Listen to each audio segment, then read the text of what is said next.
What's going on? Welcome to Asian Cosell. So I got a video here by Manosphere Highlights Daily, and this is the Docu series exposes the hidden reality behind female OnlyFans careers. So let's see what's going on here. What did you make off the back of the King Charles stunt? 200,000. And how much do you have left?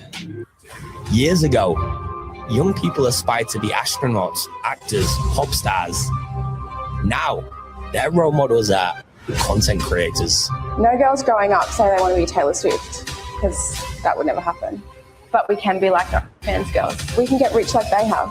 And we're now at a point where we're seeing the impact this has had on society. Welcome to Manosphere Highlights Daily. Today we're looking at an online documentary series called Spicy Summer. It follows 4 women who enroll in an OF school to chase easy money. But what they really provide is a masterclass in female nature, modern delusion, and the brutal consequences of turning yourself into a product. These are the golden nuggets every man needs to see. And trust me, they say everything themselves. All we're doing is listening. Let's jump in. Over the last 5 years, OnlyFans hasn't just become a multi-billion-dollar industry. It's changed the world as we know it. And these women make an extraordinary amount of money. Yeah. I mean, for instance, there's this woman, Sophie Rain, said to be OnlyFans' biggest earner, with estimates of up to $50 million a year. It's turned workers who once remained in the shadows into superstars who have the power to bring entire cities to standstill as they get mobbed everywhere they go. Every day, as those creators boast about their success and earnings to their millions of fans, an industry that never used to be spoken about has become more and more normalized. And every day, as creators also go to new extremes to stand out, we're slowly becoming more and more desensitized to things that many think are dangerous to society. So is she just a content creator making money or a dangerous predator who should be stopped? Why would any of this be legal? And we're now at a point where we're seeing the impact this has had on society. And are we creating a whole generation of young girls who think this is a better career path because it's more lucrative? Years ago, young people aspired to be astronauts, actors, pop stars. Now, their role models are content creators. No girls growing up say they want to be Taylor Swift, because that would never happen. But we can be like our OnlyFans girls. We can get rich like they have. This right here is the generational shift. In the 90s, girls wanted to be pop stars. In the 2000s, they wanted to be actresses. Today, social media has created a path that looks easier, faster, and more achievable. And Willow explains exactly how that happens. Yeah, before we get into this, yep, OnlyFans. And now you, like, what is it? A lot of women in the West. It's like, we have to like think twice. If you're like meeting a chick, you're like, you look familiar or something, like social media. Or, you know, for myself, I don't subscribe to OnlyFans, but a lot of, you know, other men do, man. It's like, okay, so there you go. And it's men that's helping fund all this. Let's call it what it is. So, yeah, OnlyFans. Hi, I'm Willow. I'm 19 and I started making content as soon as I turned 18. What inspired you to make such a big decision so young? TikTok. Every day I'd just be scrolling on TikTok and seeing how great people's lives are and how much money they're making. And I thought, if they can do it, so can I. I want to be a content creator. No girls growing up say they want to be Taylor Swift, because that would never happen. But we can be like our OnlyFans girls. We can get rich like they have. Why is that? Because it's more achievable. I think the older women are just jealous that it wasn't around when they were younger. And they just had to be a housewife and get a basic job. This is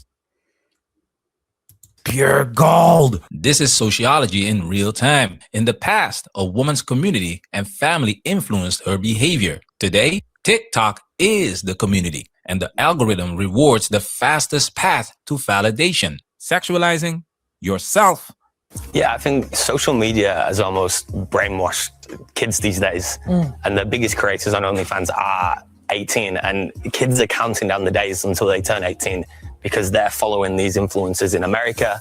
They're seeing how rich they're getting. The biggest creator on OnlyFans, she made $1 million in 3 hours. The second she turned 18, she joined. And then... Hang on. $1 million in 3 hours. Risotto! She had a big following already.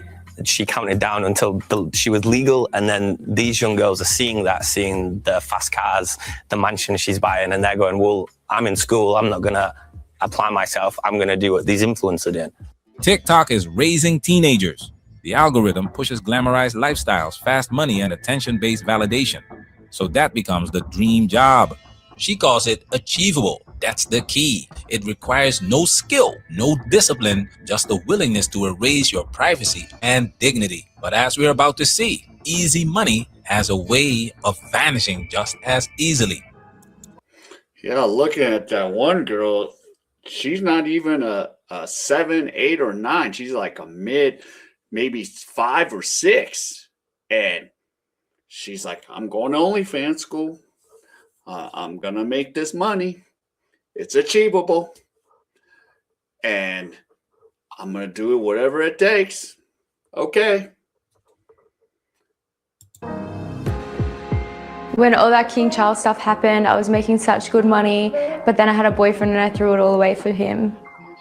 And are you still with him? No. In hindsight, I'm like, what could have been rich and famous? How much did you make off the back of the King Charles stunt? 200,000. And how much do you have left? Nothing. I spent it on bags, shopping sprees, filler. The Dubai chocolate came out, so I went and brought so much Dubai chocolate. There it is, the other side of the soft life fantasy. Catastrophic consumerism. They are not building wealth. They are feeding an addiction to status. $200,000 up in smoke on bags and clothes, all to keep up with the other girls on the platform. The foolishness. This is the hollow victory of empowerment. And what's the cost beyond the bank account? Let's hear it. So like growing up, what did you dream of being? I always dreamed of being a flight attendant, but the end goal was always to be a housewife. Just go on matcha dates and hot girl walks. Is it hard finding a boyfriend when you do this kind of work? I think a lot of men seem to be okay with it at the start, but then once it gets serious, they get a bit insecure and then they try to say, no, I don't want my partner doing that. But then it's like, well, you know, I did this from the start, so you don't really have a choice. Like, this is me. You either take it or you leave it. But I've never had an issue finding the next one. The issue is then them sticking around long term? Well, okay, John. I'm just going what you tell me. Most men are just too insecure to date a girl like me in this line of work. The foolishness. She calls it insecurity. Let's translate that. It's not insecurity. It's dignity. It's the natural revulsion a man feels when the woman who's supposed to be special to him is publicly available for rent. There's nothing special about a product that everyone can sample. And yeah, pretty much. Insecure, like, no, your ass is working OnlyFans. You're a sex worker. Come on. And then if, you know, if a guy has to take you around and go, oh, this is my woman, what does she do? And then everyone finds out and go, oh, yeah, she does sex work and all that. Yeah, it's going to ruin the reputation of your man. That's what she's not understanding. It's like, okay, you want the fast money, but now the reputation of the guy is ruined because of what you do. The age of social media, dating her means your face is next to hers as she's mocked online. Just ask Akash Singh. And I'm 19. Oh, so I'm baby. Oh, wow. Yeah. You're 19? Yeah. I started this when I was 23. I could not imagine doing it at 19. I don't know if Willow's too young to be here. I guess we'll figure that out along the way. But definitely, if it's seeming like that, I might say something. Yeah, some people may remember me from the royal family scandal. Last year, when the King and Camilla were in Sydney, I thought, how can I make this all about me? The woman was booed and branded disrespectful as she removed her top to reveal a bikini top as the monarch approached her. Security swiftly moved Charles on to a different section of fans to avoid going anywhere near the woman. And you held up a sign as well? Yeah, I held up a sign that said, King Charles, there can be 3 in your marriage again. Security suggested the woman leave, which she did, but she continued to hold up her sign from a distance while shouting for the king to look over in her direction. And why did you do this? You got to do what you got to do. There's 2 million people on OnlyFans now and you've got to stand out. This is a young woman's game, and it's brutally competitive. They have to constantly up the ante, be more shocking, more explicit, all for a fleeting hit of attention and cash. And with the economy crumbling and layoffs rising, this market is about to be flooded, which leads to the final stage of the cycle. Right. So what was your goal in putting together this series? Was it to lift the lid? Was it just to explain? What was the goal? I just wanted to show the reality of it. Like, this narrative has set in that anyone can get rich and famous, but the majority of people don't make minimum wage. So they're so extreme and they think that will happen for me. They sign up, they realize actually this is difficult if I don't have a following already. And then once they realize actually that this isn't for me, it's too late to... Too late. These women are like parasites, constantly seeking a host. When the OnlyFans well runs dry, they will inevitably turn to the most reliable source of stability they've always known, a man. They will come knocking, talking about love and connection. But you've now seen the blueprint. You've heard their true motives. Don't fall for the trap. When she's done being everyone's fantasy, don't let her make you her retirement plan. She made her choice, believe her.